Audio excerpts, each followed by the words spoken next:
Welcome to the Temp-Cast Core Kit Dry Assembly Build.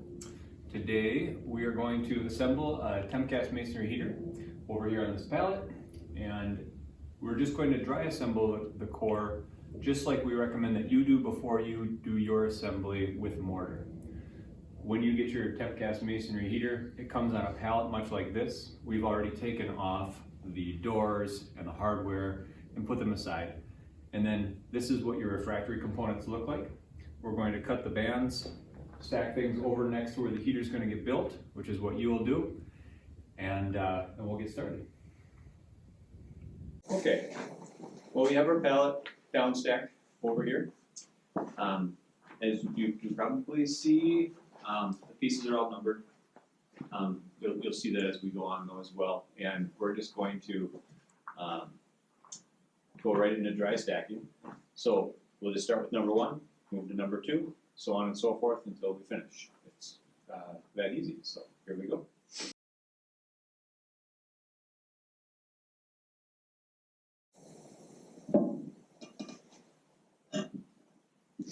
Okay, and as you can see, part number 3 has a steel disc. That is for an emergency cleanout if you or your bricklayer forgot to install the cleanouts that come with the core kit. So if you don't have a cleanout, normally your cleanouts are going to be on your sides, or one will be on the side, the other one will be access to your chimney. If that were to be forgotten for some reason, there is a way by removing this disc through the grate of the firebox, so the firebox sits here, to get access to the bottom of the downdraft channels, which are going to be right here, so that you can clean it out.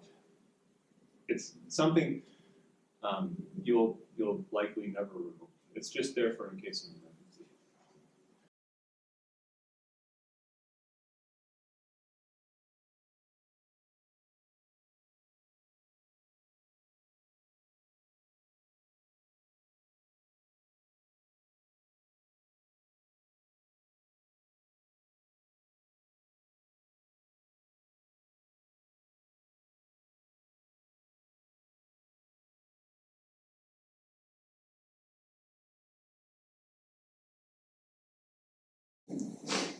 As far as the mortar for putting the kit together, the mortar is going to go, you're going to put a bead on this ledge right here and a bead right here.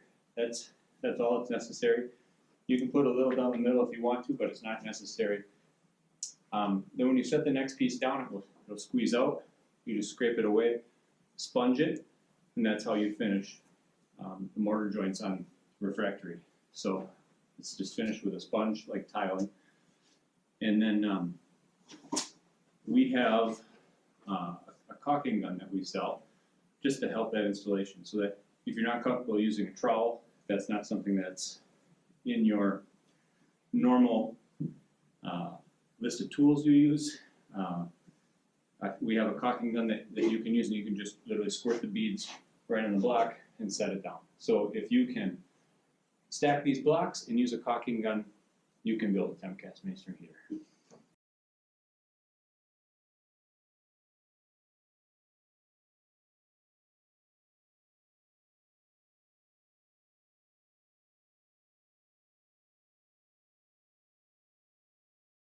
So as long as you proceed in order, these pieces won't be able to fall in on you.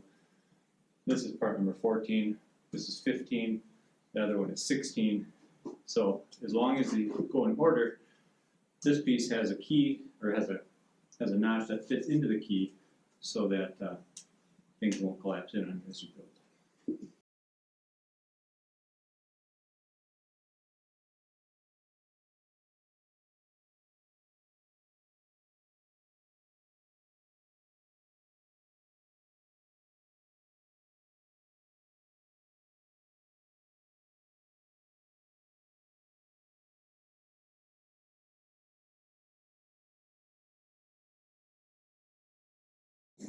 Now this is part number 10.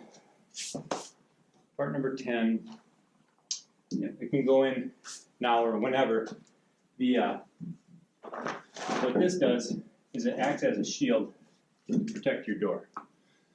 So it takes a lot of beating from the fire, and periodically, after 10 or 15 years of use, this piece is likely to need to be replaced.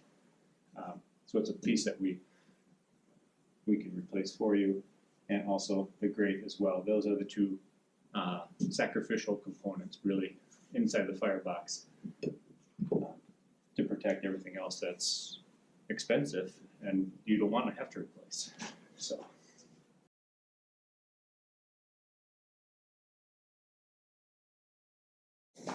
Okay, so we've got the basic, at least the bottom half of the core built. This is your firebox. This is the throat area, and this is the surface of your bake oven. It's a little taller seeming. This is what we would be at. It's a real nice height.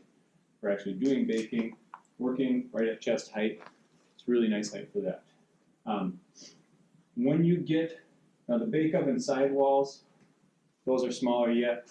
Once you get above the bake oven, you're going to want a hand from somebody to help you get the heavier pieces that are near the top on. Those are some of the heavier pieces on the kit, and 2 people will make that a lot easier for you.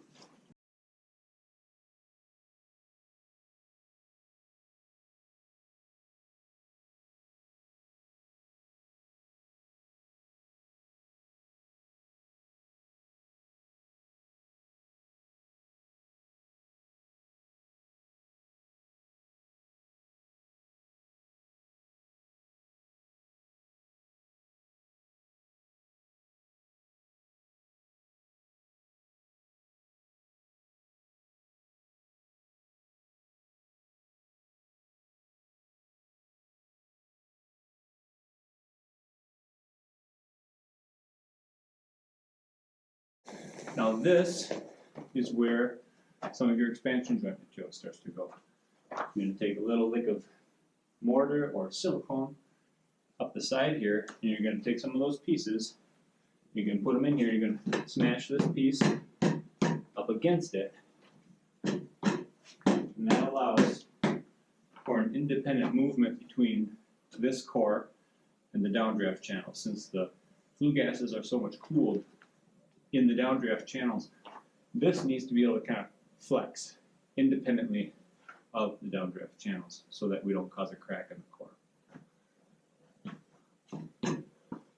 This is also where, as you read your manual, once you start to put these on, this is where you're going to use your tape as well. Your tape will go around all of this to just keep these in and tight to the core and against that insulation while you put on the exterior skin, whether it be brick or stone, on the outside of your heater until you get that slush between the cardboard that goes on here first, and then the brick or stone, and then that mortar slush between the brick and the brick or stone and the cardboard. Once that's there, the tape can be cut away here, but it's not necessary. It just stays in there. It becomes a part of the, becomes a part, just like the cardboard. It turns into, it anaerobically combusts, so to speak, or just turns to ash, falls to the bottom, and you don't have to worry about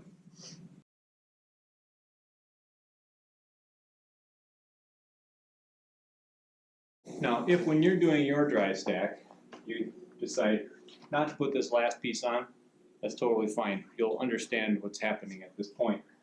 It's not necessary to put on every single piece. It's just there for you to understand how the build goes. That's why we want you to do this before you do your real build. The only difference between these 2 pieces and that last piece is that the last piece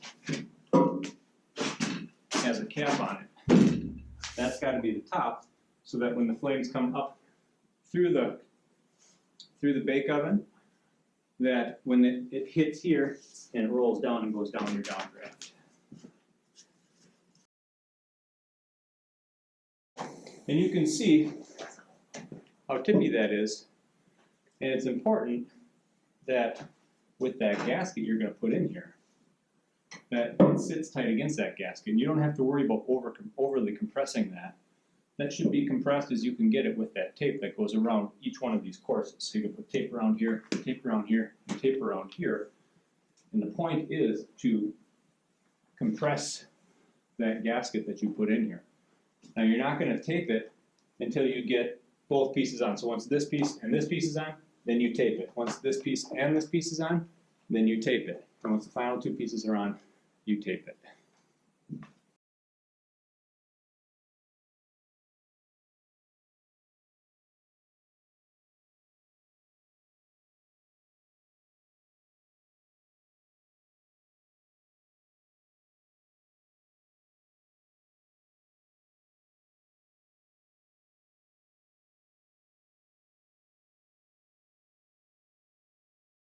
That's our core assembly. We're about 20, 25 minutes into the build.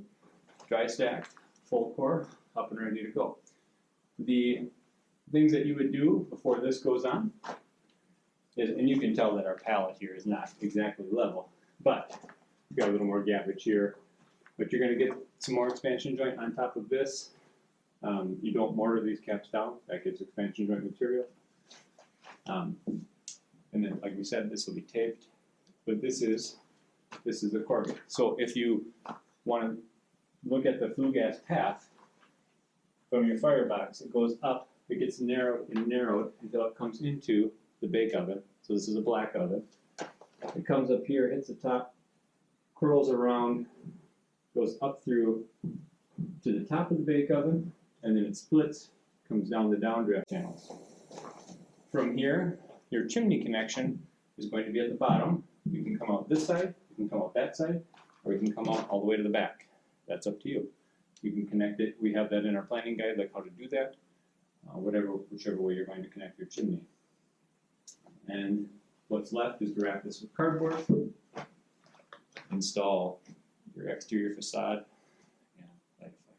Mention how long with mortar it takes. What's that? Mention how long with mortar it would take. Sure. The same build while you're mortaring it together and applying the tape and getting the cardboard on and setting your pieces, even like your firebox door, and getting everything set. You can expect 2 people that know what they're doing can get this entire core done in about 4 hours. This is your first time doing it, give yourself a day to get your pallet, offload it, get everything where you want it, cut your fabric, all of your expansion stuff, you're going to have to cut that. Comes in a roll. We have a diagram exactly how to do that. So you'll spend a day doing this core. But very simple, very easy. If you can work a caulk gun, if you can stack blocks, you can build this. Thanks for watching.